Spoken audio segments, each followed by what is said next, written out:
Always on your side victory. 안녕하십니까. 부야대 입시과 대표 이우승입니다. 오늘은 보이시는 그대로 2027학년도 현재 고3 학생들이 가천대학교 지역균형 전형을 쓸 때 어떻게 써야 하고 몇 점이 써야 하고 어떻게 준비해야 되는지를 말씀드리고 싶어서 영상을 찍습니다.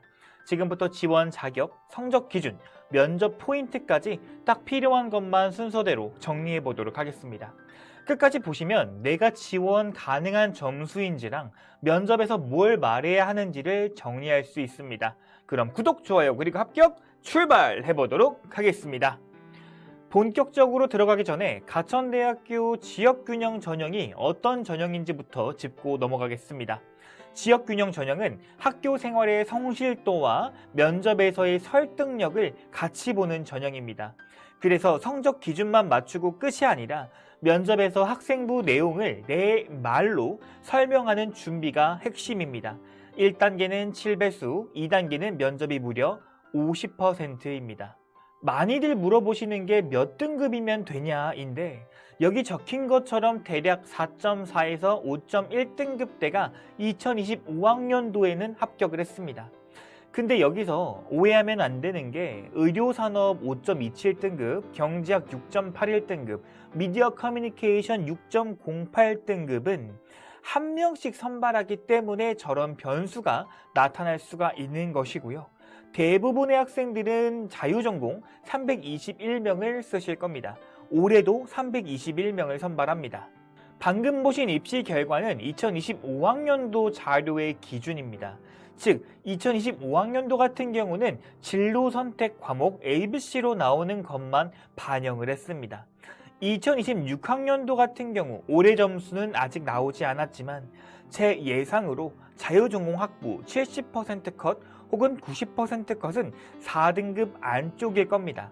왜냐하면 작년에는 일반 선택 과목이 4등급 이상은 전체 만점으로 평가를 했기 때문이고 ABC로 나오는 진로 선택 과목도 80점 이상이면 전체 만점이었기 때문입니다.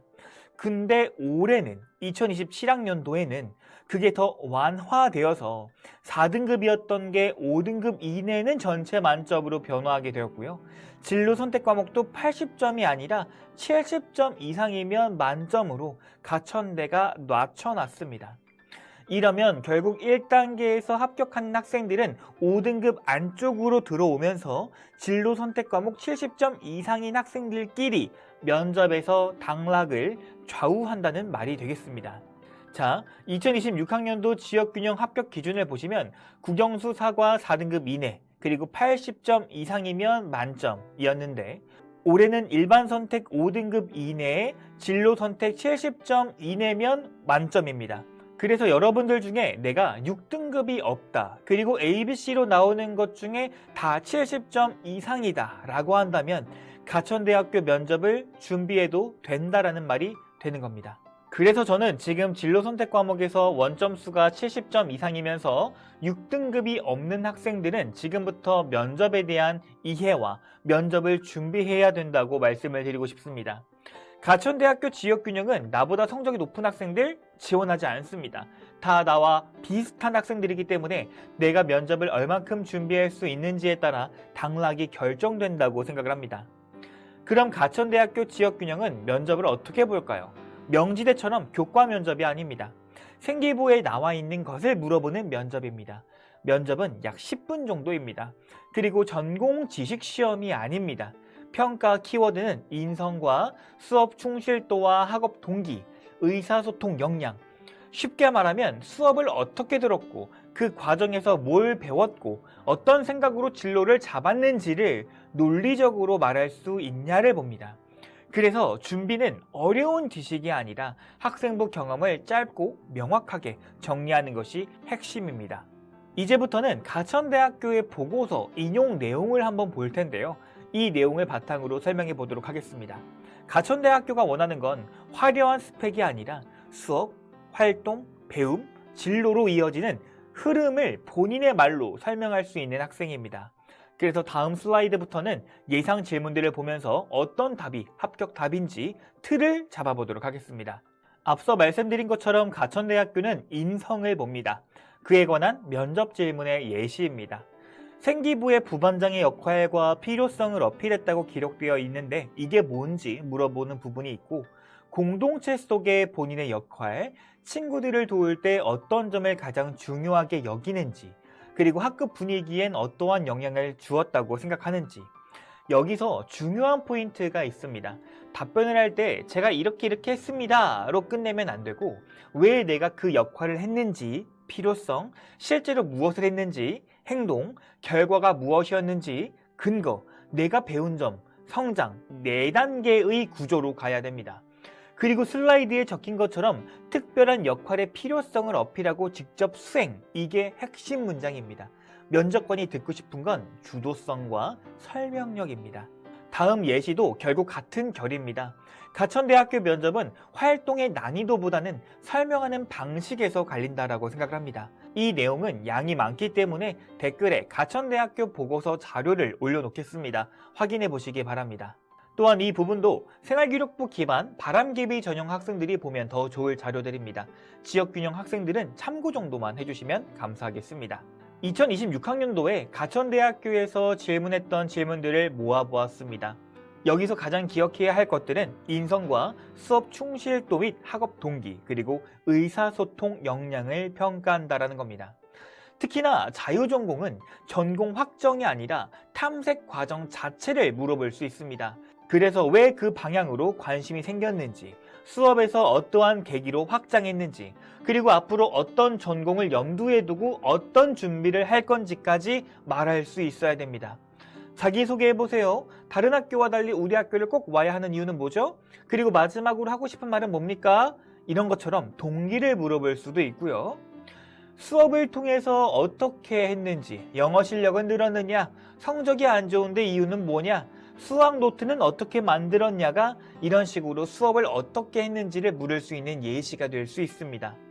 마지막으로 인성에 대해서 물어볼 수 있습니다. 그리고 그 외에는 생활기록부 질문이 올 수 있고요.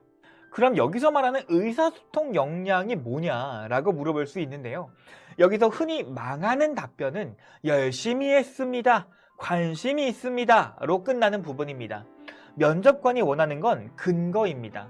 예를 들어서 수업에서 한 활동이면 어떤 개념을 적용했는지, 프로젝트면 내가 맡은 파트와 의사결정이 뭔지, 탐구를 했다면 어떻게 가정했고 변수가 있었고 결과가 있었고 어떤 한계까지 있었는지 까지 말해주면 10분 면접에서 바로 차별화가 될 수 있을 거라고 생각합니다. 답변은 그럼 어떻게 하느냐? 저는 모집 요강에서 발췌 답변 가이드를 찾았습니다. 이건 그냥 참고문이 아니라 정답지에 가깝다라고 생각을 합니다. 가천대가 평가하는 항목이 이미 적혀 있기 때문에 학생부 소재를 이 항목에 맞게 끼워 넣기만 하면 됩니다. 즉 인성은 태도와 협업, 수업 충실도와 학업 동기는 수업 안에서의 질문과 확장, 의사소통은 짧고 논리적으로 말하는 구조, 이걸로 답변을 정리하시면 됩니다. 답변 예시 양식입니다. 면접 준비는 대본이 아닙니다. 틀이 있어야 됩니다. 저는 학생들에게 항상 60초 정도의 답변을 기준으로 잡으라고 말합니다. 첫 문장은 무엇을 했는지 주제 한 줄, 두 번째 문장은 목적과 동기에 대해서, 세 번째 문장은 구체적으로 뭘 했는지, 네 번째는 배우고 느낀 점이 뭔지, 그리고 마지막은 진로와 전공과 어떻게 연결할 건지, 요 정도 틀만 맞추고 준비하시면 어떤 질문도 안정적으로 답변이 가능할 겁니다. 예를 들어 면접관이 이런 식으로 물어봤어요. 미적분 시간에 급제동 상황의 제동거리에 대해 탐구했다고 합니다. 어떤 내용이죠? 라고 물어보면 여기서 합격 답변은 공식을 설명하는 게 아니라 어떻게 내가 모델링 사고를 할 수 있었는지를 보여주는 겁니다. 그래서 이런 모델링 활동을 했습니다. 그리고 미적분이 실제로 어떻게 쓰이는지 확인하고 싶어서 이렇게 공부를 해봤습니다.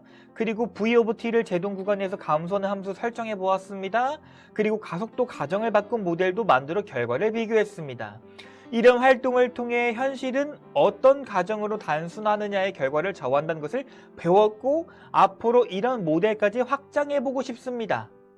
이렇게 본인의 주제, 동기, 과정과 역할, 그리고 배운 점까지 말한다면 저는 충분히 좋은 답변이 될 수 있다라고 생각을 합니다. 이제부터 학생들이 해야 될 것, 체크리스트입니다. 첫 번째, 성적표에 진로 선택은 원점수 70점 이상이 맞는지를 체크 한번 해보시고요. 둘째, 일반 선택은 등급 5등급 이상 과목만 지원이 가능하니까 6등급 과목이 있는지부터 체크를 해야 됩니다. 셋째, 면접 대비는 학생부에서 수업 안에서의 한 활동을 중심으로 3가지, 4가지 소재를 뽑아서 각각 60초 정도 답변을 만들면 됩니다. 성적이랑 면접 준비는 따로 보시면 안 됩니다. 같이 가셔야 됩니다. 성적이 되는 친구들은 지금부터 준비하셔야 됩니다. 왜냐면 지역균형 전형은 면접에 자신이 있는 친구들만 오기 때문입니다. 부모님이 해야 할 것도 분명합니다. 학생이 알아서 합니다 라는 말 믿으시면 안 됩니다. 지금부터 질문 많이 하셔야 됩니다. 매일매일 오늘 공부한 것 중에 가장 기억에 남는 게 뭐니? 라고 질문을 하고요. 학생이 배운 지식을 입 밖으로 말할 수 있게 하면서 정리할 수 있는 체력을 기르셔야 됩니다.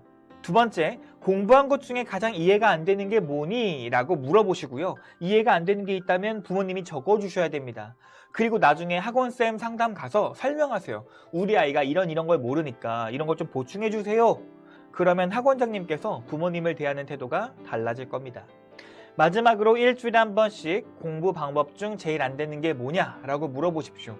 그리고 마지막으로 이 영상을 학생에게 공유하면서 비록 성적은 안 좋지만 열심히 하려고 하는 우리 학생들에게 동기부여가 될 수 있게끔 준비해 주셨으면 좋겠습니다. 그 전에 어머님께서 먼저 우리 아이 성적을 보시고 가천대 지균이 되는지 안 되는지를 체크하셔야 됩니다. 그리고 성적이 된다면 이 영상을 학생에게 공유해 주십시오. 오늘은 가천대학교 지역균형에 대해서 알아보았습니다. QR코드에 접속하시면 부야다의 다양한 소개와 예약을 할 수 있으니까요. 한 번씩 들러주시면 감사하겠습니다. 성적이 낮더라도 나에게 맞는 대학과 전형은 있습니다. 저는 그것을 알아보기 위해 최선을 다할 테니 학생은 최선을 다해 성적을 올려주시고요. 부모님께서는 최선을 다해 입시 공부를 해주시길 바랍니다. 지금까지 부야다 입시과 대표 이우승이었습니다. 시청해주신 모든 여러분, 우리 합격합시다.